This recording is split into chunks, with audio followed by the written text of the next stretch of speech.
Good evening, Rabotai. There is a custom amongst the Bukharim to do the Minhago Yushvo. Yushvo is the yard site. It's a meal that people usually have on the day of the commemorance of the memorial service of the Niftar, of the deceased.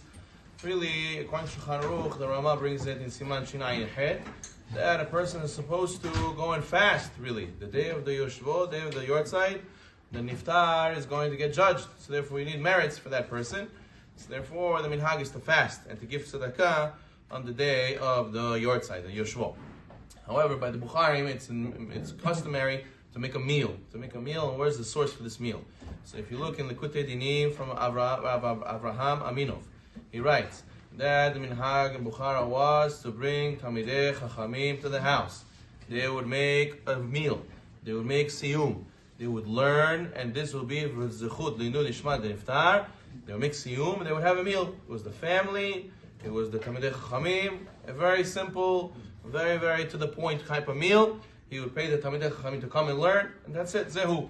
It would not be conversations. It would not be sitting there and schmoozing. It wouldn't be some sort of social gathering. It was straight to business. It was eating, brachot, and then they're learning l'inu nishmat. Now, it evolved, it changed. There's a professor from Boston University who says about the history of how Soviet Union affected the Bukharian Jews, and it made it that they were asur. They were not allowed to go and to make any religious services. They were not allowed to do any religion together in public. So therefore, what did the Yushvo become? They used to hide the Yushvo as, oh, I'm having friends, I'm having family, we're just having dinner, we're just having a meal. It's nothing to do with religion. They would hide mincha, they would hide arvid, they would go and hide shiur, they would hide everything inside this meal. But it became like a social gathering. So this is how it changed over time, and eventually we brought it to here. When we came to this country, we came with this mentality of course, Yushvo, you have to go. It's a social thing. You have to go to so-and-so's Yushvo. It's an embarrassment not to go. But really, originally, it wasn't that way. Really, originally, it was learning. It was most important was the learning. So therefore, a person wants to make Yushvo, he has to know the original minhag, yes, was always to make a meal.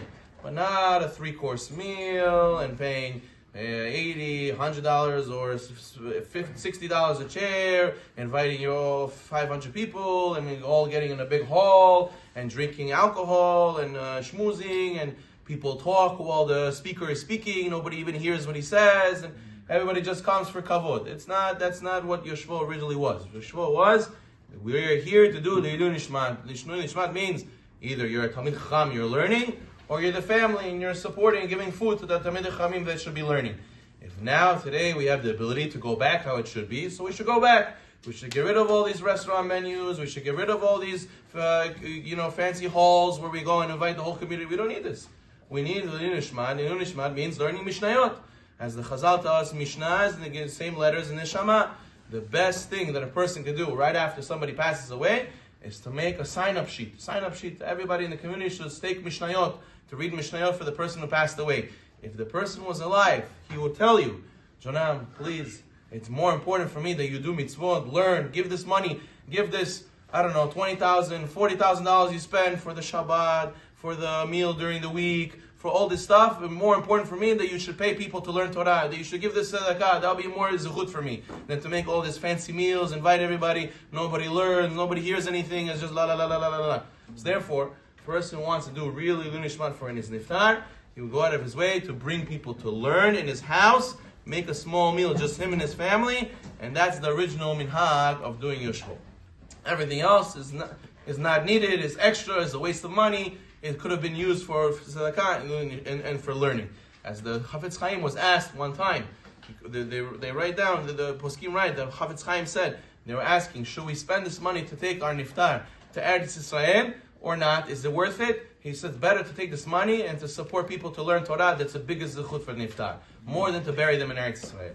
So therefore, you see, Rabotai, to make people learn Torah, b'zchut, the person who was niftar, to open an organization, to open a bet knesset, to open a kolel, to support people to learn Torah, and zchut and niftar is the best thing a person can do. That's the only thing you should be busy with. You shouldn't be busy thinking who to invite, and what food to put on the table, and what alcohol to bring. This is nothing to do with l'inu nishmat, absolutely zero. It's just personal kavod. So therefore, Rabotai, we should change our minhag and go to the original minhag that we used to have.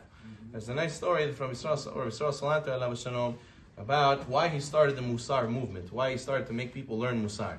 There was a story in his city that there was a sapochnik who was barely making it, and then he played the lottery one day and he won the lottery. So he became a millionaire overnight. So he had a neighbor who was up the block who was also a millionaire.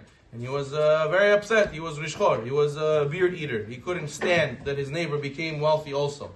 So what did he do? He got jealous and jealous and jealous. So the sapochnik, one day his daughter's getting married, so they're going to make a big wedding and everybody's invited.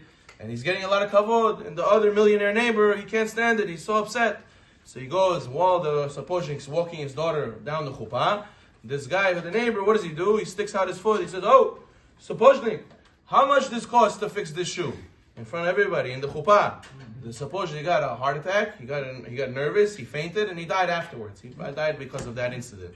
From there, they say, from that story, how a person lost the derech eretz, that they were able to do Junganozi in front of all these people, and they didn't care, and someone should die from this. That's already we lost. We've lost all our derech eretz. So therefore, Rabotai, we have to make sure that we never come to use somebody else's suffering, somebody else's tragedy for our own benefit, Chas v'shalom, because this is the total loss of derech eretz. That means we have to go and learn Musar, serious, big time, what it means to have kavod one for another. Baruch Adonai Olam, Amen, Amen.